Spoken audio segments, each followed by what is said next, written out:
Kita beribadah hanya kepada Allah.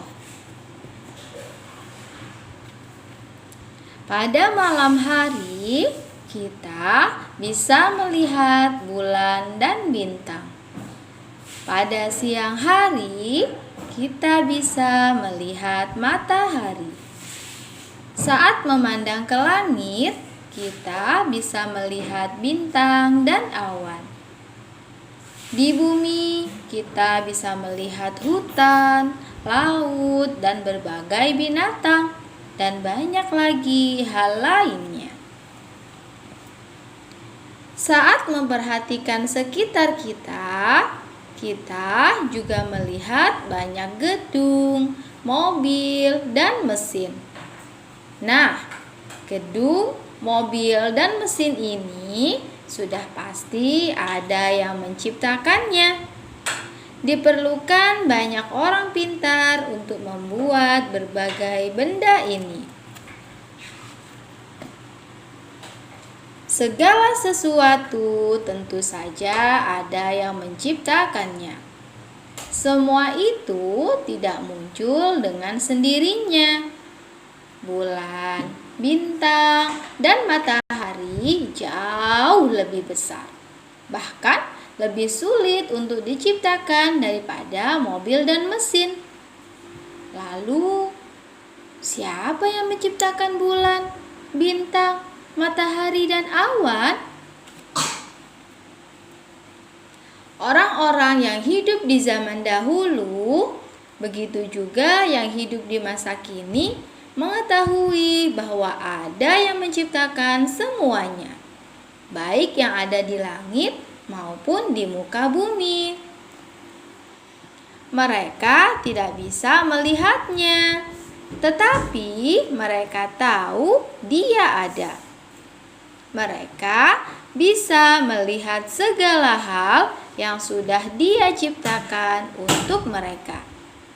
Saat mereka meminta sesuatu kepadanya, Dia akan memberikannya. Saat mereka membutuhkan sesuatu, mereka akan meminta kepadanya.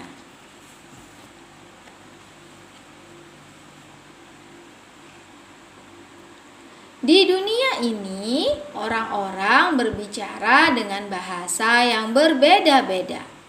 Mereka tinggal di belahan dunia yang berbeda-beda pula. Mereka mengetahui bahwa ada zat yang istimewa yang menciptakan semua hal ini untuk kita. Dalam bahasa Indonesia, orang-orang menyebutnya Tuhan. Tetapi sebagai seorang muslim, kita meyakini bahwa pencipta segala sesuatu adalah Allah. Allah yang menciptakan kita dan menciptakan hal-hal di sekitar kita.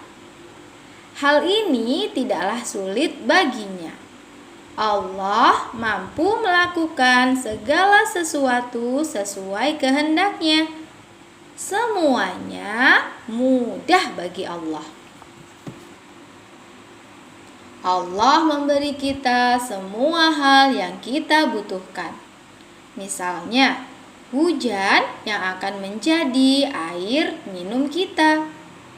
Allah menciptakan matahari, membuat kita merasa hangat dan membuat tanaman dapat tumbuh. Allah memberikan kita makanan yang tumbuh dari tanah, sehingga kita bisa makan. Dia memberi kita banyak sekali kebaikan, tidak terhitung jumlahnya. Di waktu yang lalu, kita telah menyebutkan bahwa Allah menciptakan segala sesuatu. Ketika seseorang berbuat baik kepada kita, kita pun harus berbuat baik kepada mereka sebagai bentuk ucapan terima kasih. Contohnya, saat mereka meminta kita melakukan sesuatu, kita akan melakukannya untuk mereka.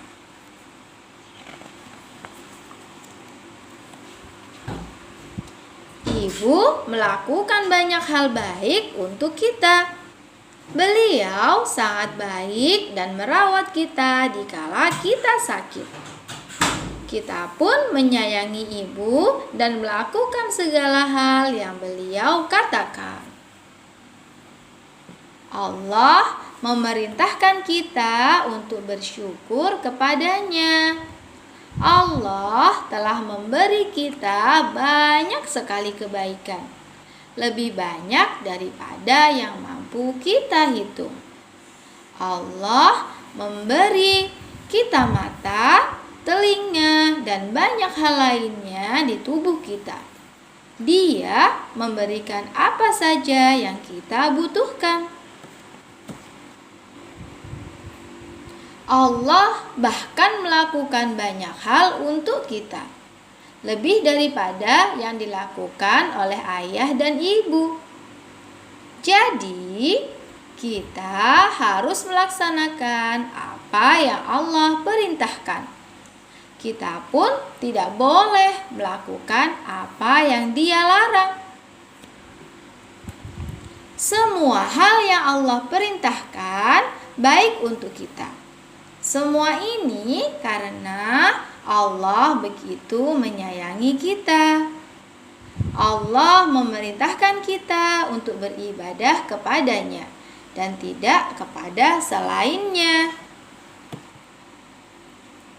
Apa itu ibadah? Ibadah berarti kita hanya berdoa kepada Allah. Ibadah juga berarti kita memohon ampun kepadanya jika melakukan apa yang Dia larang. Ketika sakit, kita meminta kepada Allah untuk menyembuhkan kita, dan ini juga termasuk ibadah. Masih banyak hal lainnya yang disebut ibadah, yaitu hal-hal yang Allah sukai dan membuatnya senang. Semuanya kita lakukan semata karena Allah. Allah juga melarang kita dari beribadah kepada siapapun selain kepadanya. Bagaimana kita bisa beribadah kepada selain Allah? Padahal Dialah zat yang menciptakan dan memberi kita segala sesuatu. Bumi, matahari, bulan, hewan, makanan yang kita makan, keluarga kita, semuanya. Allah yang menciptakan semua ini, dan kita pun mencintainya.